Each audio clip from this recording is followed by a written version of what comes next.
Olá, seja bem-vindo ao canal Seu Bolso, Seu Dinheiro. Hoje, vamos conversar um pouco sobre as mudanças financeiras que podem impactar diretamente a sua vida no ano de 2026, com um foco especial em novidades que podem aumentar o seu poder de compra e reorganizar suas finanças. Neste nosso encontro, vamos desvendar a possibilidade real de aposentados e pensionistas do INSS terem acesso a não uma, mas duas novas margens de empréstimo consignado em 2026. Uma delas é praticamente certa, enquanto a outra depende de uma importante mudança na legislação. A informação mais impactante que você precisa saber desde já é que a forma como o imposto de renda é descontado do seu benefício pode ser a chave para liberar um valor extra significativo. E o cálculo para isso é mais direto do que parece. A sua margem consignável é calculada sobre o seu salário bruto, mas após os descontos obrigatórios. Portanto, eliminar um desses descontos, como o imposto de renda, aumenta a base de cálculo e, consequentemente, o valor que você pode contratar. Nós valorizamos muito a sua participação e a sua história. Por isso, sinta-se à vontade para deixar suas dúvidas, suas experiências ou suas opiniões nos comentários abaixo. Fazemos o possível para ler e responder a todos os comentários, pois a sua vivência enriquece a nossa comunidade e nos ajuda a trazer conteúdos cada vez mais relevantes para você. Vamos começar detalhando a primeira e mais garantida dessas oportunidades: a margem que surge com o reajuste anual do salário mínimo e dos benefícios do INSS. Todos os anos, no mês de janeiro, o valor dos benefícios previdenciários é corrigido. Essa correção, por menor que seja, gera um aumento no seu rendimento bruto mensal, e é sobre esse aumento que uma nova margem consignável é calculada. Para que não reste nenhuma dúvida, a margem consignável é o percentual máximo da sua renda que pode ser comprometido com as parcelas de um empréstimo consignado. Atualmente, esse limite global é de 45%, sendo 35% para empréstimos, 5% para o cartão de crédito consignado e outros 5% para o cartão consignado de benefício. Quando seu benefício aumenta, o valor correspondente a esses 35% também cresce, liberando um novo limite para contratação. Essa é uma realidade que se repete anualmente, e em 2026 não será diferente. A grande expectativa, portanto, gira em torno do percentual de aumento. A política de valorização do salário mínimo, que voltou a vigorar, estabelece que o reajuste deve ser baseado na soma de dois fatores: a inflação do ano anterior, medida pelo Índice Nacional de Preços ao Consumidor, o INEPC, e a variação do Produto Interno Bruto, o PIB, de 2 anos antes. O Produto Interno Bruto representa a soma de todas as riquezas produzidas pelo país. E um crescimento positivo indica que a economia está aquecida. Ao atrelar o reajuste a esses dois indicadores, o governo busca garantir não apenas a reposição do poder de compra perdido para a inflação, mas também um ganho real, ou seja, um aumento acima da inflação. Para os beneficiários que recebem acima do salário mínimo, a regra é um pouco diferente. O reajuste é feito apenas com base no INPC acumulado no ano anterior, sem o acréscimo do crescimento do PIB. Isso significa que, historicamente, quem recebe o piso nacional tem um ganho real, enquanto os demais beneficiários têm apenas a recomposição do poder de compra. Para que possamos visualizar o impacto prático disso, vamos trabalhar com uma projeção. Suponhamos que as estimativas dos economistas se confirmem e o salário mínimo para 2026 seja fixado em R$ 1.610. Um beneficiário que recebia o piso anterior, de cerca de R$ 1.502 em 2025, teria um aumento bruto de R$ 108. Aplicando a alíquota de 35% sobre essa diferença, teríamos uma nova margem de aproximadamente R$ 37,80. Esse valor mensal multiplicado pelo prazo máximo do empréstimo, que é de 84 meses, poderia liberar um novo empréstimo de cerca de R$ 1.400 a R$ 1.500, dependendo da taxa de juros praticada pela instituição financeira no momento da contratação. É um valor que, para muitos, pode fazer uma diferença substancial para quitar uma dívida mais cara, realizar um pequeno reparo em casa ou cobrir uma despesa médica inesperada. É fundamental destacar que essa margem do aumento salarial beneficia a todos os aposentados e pensionistas do INSS, sem exceção. Desde os que recebem o salário mínimo até os que recebem o teto da Previdência, pois todos têm o seu benefício reajustado anualmente. Agora vamos nos aprofundar na segunda e mais transformadora possibilidade de margem para 2026, que está diretamente ligada a uma mudança na cobrança do imposto de renda. Existe uma promessa governamental e um projeto de lei em tramitação avançada no Congresso Nacional para ampliar a faixa de isenção do imposto de renda de pessoa física para quem ganha até R$ 5.000 mensais. Atualmente, a isenção é bem menor e muitos aposentados e pensionistas que recebem acima de 2 salários mínimos acabam sofrendo esse desconto diretamente na fonte. A aprovação dessa medida representaria um alívio financeiro imediato para milhões de brasileiros, incluindo uma parcela significativa de beneficiários do INSS. Mas qual é a conexão direta entre a isenção do imposto de renda e a liberação de uma nova margem de empréstimo? A resposta está na forma como o cálculo da margem é realizado. Como explicamos anteriormente, a margem consignável é um percentual aplicado sobre a sua renda bruta, porém, após as deduções obrigatórias. Os descontos obrigatórios mais comuns no benefício do INSS são a própria contribuição previdenciária, quando aplicável, e o imposto de renda retido na fonte.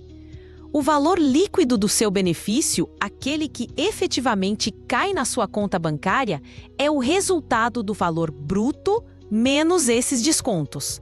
A lógica é a seguinte: se um desses descontos obrigatórios for eliminado, o seu salário líquido aumenta. E é exatamente isso que a isenção do imposto de renda faria.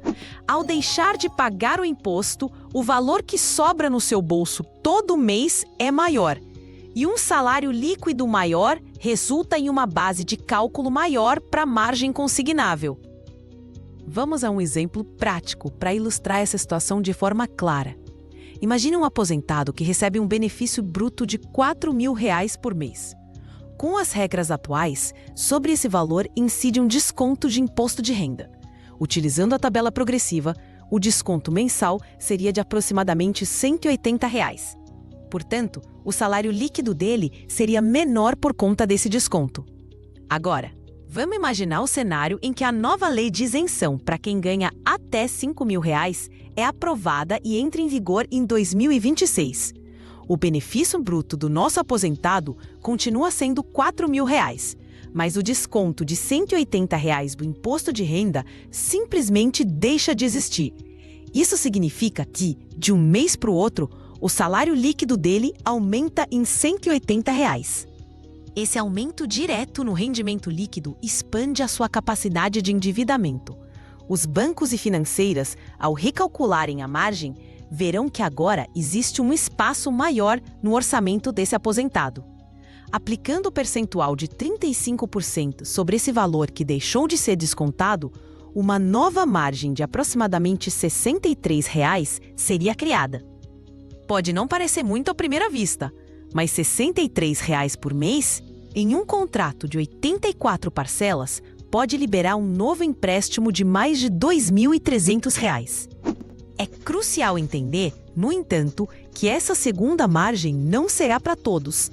Ela beneficiará exclusivamente o grupo de aposentados e pensionistas que hoje pagam imposto de renda e que, com a nova lei, passarão a ser isentos, ou seja, aqueles que recebem um benefício mensal que se enquadra na faixa que será contemplada pela isenção, que é a de até R$ 5.000. Quem já é isento hoje como a grande maioria que recebe o salário mínimo não terá nenhuma alteração por essa via, pois já não sofre esse desconto. Da mesma forma, quem recebe acima de R$ 5.000 e continuará pagando o imposto também não verá a criação dessa margem específica. Portanto, teremos uma situação em 2026 onde uma parte dos beneficiários poderá ter acesso a duas novas margens: a do aumento salarial, que é universal, e a da isenção do imposto de renda, que é específica para um determinado grupo. A tramitação desse projeto de lei é um ponto que merece atenção. Já houve aprovações importantes tanto na Câmara dos Deputados quanto no Senado Federal, o que indica uma forte vontade política para que a medida avance. No entanto, como é comum no processo legislativo, existem disputas sobre a paternidade do projeto e detalhes técnicos que ainda precisam ser harmonizados entre as duas casas legislativas antes de seguir para a sanção presidencial. A expectativa do governo é que todo esse processo seja concluído a tempo para que a nova regra de isenção comece a valer a partir do dia 1º de janeiro de 2026. Nós continuaremos acompanhando de perto cada passo dessa tramitação e traremos todas as atualizações para que você possa se planejar com base em informações concretas e seguras. É uma perspectiva muito positiva, pois não se trata apenas de liberar crédito, mas de aumentar a renda disponível das famílias, o que tem um impacto direto na qualidade de vida e no aquecimento da economia local. Além dessas duas grandes novidades sobre margem consignável, outro assunto de extrema importância para o planejamento financeiro de final de ano é o 13º salário dos aposentados e pensionistas. Nos últimos anos, tornou-se uma prática comum do governo federal antecipar o pagamento do abono natalino, que tradicionalmente era pago em duas parcelas, uma em agosto e outra em dezembro. Essa antecipação, geralmente para o primeiro semestre, foi uma medida adotada para injetar recursos na economia em momentos de necessidade. Para o ano de 2025, a expectativa é que essa antecipação se repita.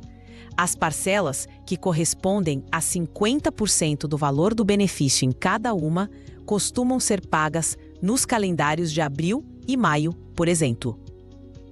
É fundamental que os beneficiários fiquem atentos aos anúncios oficiais do Ministério da Previdência e do INSS, que definem as datas exatas de pagamento.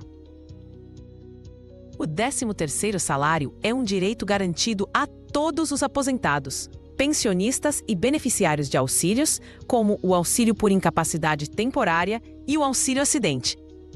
É importante ressaltar uma exceção muito relevante. Os beneficiários do benefício de prestação continuada, o PPC-LOAS, não têm direito ao 13º salário. Isso ocorre porque o BPC é um benefício assistencial e não previdenciário, e a lei que o instituiu não prevê o pagamento do abono. Essa é uma dúvida muito comum e é sempre importante esclarecê-la para evitar falsas expectativas. Para aqueles que têm direito, o recebimento desse valor extra é uma excelente oportunidade para organizar a vida financeira. A recomendação de todos os especialistas em finanças é que esse dinheiro seja utilizado de forma estratégica. Priorize a quitação de dívidas com juros altos, como as do cartão de crédito rotativo ou do cheque especial. Se não houver dívidas urgentes, o valor pode ser usado para criar ou reforçar uma reserva de emergência, que trará segurança para lidar com imprevistos futuros. E claro, também pode ser utilizado para realizar um desejo, fazer uma viagem ou simplesmente ter um final de ano mais confortável. O planejamento é a palavra-chave. Saber com antecedência sobre a possibilidade de duas novas margens em 2026 e sobre o pagamento do 13º permite que você se organize. Comece listando suas prioridades financeiras. Avalie se a contratação de um novo empréstimo consignado é realmente a melhor solução para sua necessidade, ou se existem outras alternativas. Lembre-se que, apesar de ter as menores taxas de juros do mercado, o crédito consignado é uma dívida de longo prazo que comprometerá uma parte da sua renda por muitos meses. Portanto, a decisão de contratar deve ser consciente e responsável. Analise as propostas de diferentes bancos, compare o custo efetivo total, que inclui não apenas os juros, mas todas as taxas e encargos da operação, e nunca tome uma decisão por impulso ou sob pressão. Em resumo, o ano de 2026 se desenha como um período de oportunidades financeiras significativas para aposentados e pensionistas. A primeira margem, decorrente do reajuste anual dos benefícios, é uma certeza e estará disponível para todos a partir de janeiro. A segunda, vinculada à isenção do imposto de renda para quem ganha até R$ 5.000, é uma possibilidade concreta e muito provável que beneficiará um grupo específico, mas muito numeroso, de segurados. A combinação dessas duas novas margens pode representar um fôlego financeiro importante. Some a isso a gestão inteligente do 13º salário e você terá em mãos as ferramentas necessárias para começar o ano com as finanças mais organizadas e com maior poder de decisão. Continue nos acompanhando para se manter sempre atualizado e preparado para todas as mudanças que impactam o seu bolso e os seus direitos.